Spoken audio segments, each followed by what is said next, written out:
నా పేరు దారా ప్రసాద్, మాది మల్లాయగూడెం. నాకు 2 పిల్లలు. మా ఆవిడ హౌస్ వైఫ్, పిల్లలు చదువుకుంటున్నారు.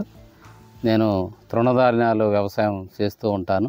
పిఎండిఎస్ అనగానే అటు ఇటుగా ఒక 18 రకాలు వెరైటీలు వస్తాయి. అందులో మరి పప్పు జాతి వెరైటీలు ఉంటాయి, నూనె జాతి వెరైటీ ఉంటాయి. ఈ బియ్యం జాతికి సంబంధించినవి కూడా సామలు, కొర్రలు, మరి జొన్నలు లాంటివి కూడా మరి వస్తాయి. అవి వేయటం వల్ల మరి భూమికి కార్బన్ శాతం పెరుగుద్ది అనేది కొంతమంది మాకంటే ముందు నుంచి చేసేటోళ్ళు అనుభవాలు. ఇది ఉలవలు, ఇది గోంగూర, ఇదేం పొద్దుతిరుగుడు, ఇది జొన్న,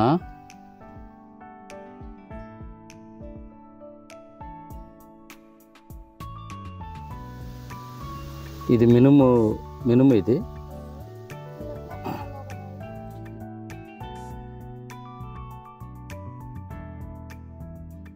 మరి వాటిని మనం వేసవి కాలం దుక్కులు చేసిన ఎడల తొలకరి వర్షం రాగానే, అంటే మనం జూన్ 15వ తారీఖు కల్లా ఈ పచ్చి రొట్టె ఎరువుగా కనుక నవధాన్యాలు విత్తుకుంటే మనకి అందులో చాలా పోషకాలు ఉంటాయి. అంటే మరి కార్బన్ శాతం ఉంటుంది, అలాగనే మరి భూమికి కూడా బలం ఉంటుంది.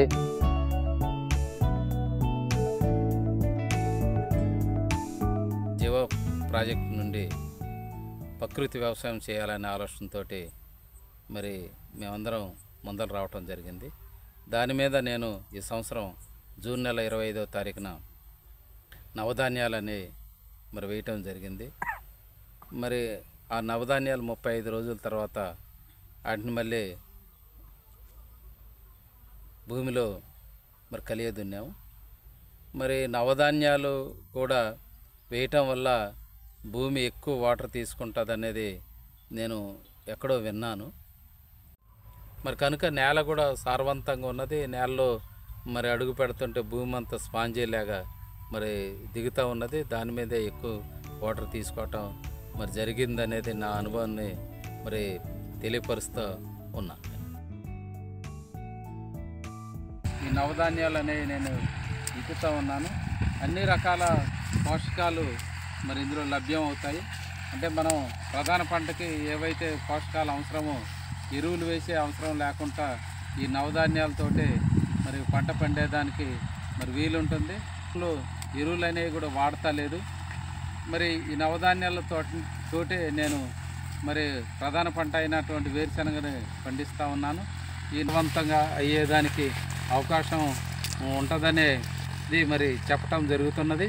మరి కనుక రేపు రాబోయే రోజుల్లో కూడా ప్రతి ఒక్కరు కూడా ఇదే పద్ధతిని అనుసరిస్తారని మరి మా గ్రామంలో మేము కూడా పెద్ద ఎత్తున ప్రసారం చేసుకుంటూ మరి ముందుకొచ్చిన రైతులందరితో కూడా ఈ నవధాన్యాలు అనేవి మరి మేము విత్తించడం మరి జరుగుతూ ఉన్నది.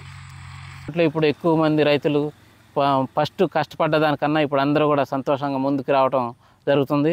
దాంట్లో భాగంగా ఈ సంవత్సరం 105 మంది దేశీ ప్యాడ్ వేసేందుకు వచ్చారంటే ఈ ప్రాజెక్టు ఏ విధంగా ముందుకెళ్తుందనే దానికి నిదర్శనం అదేనండి.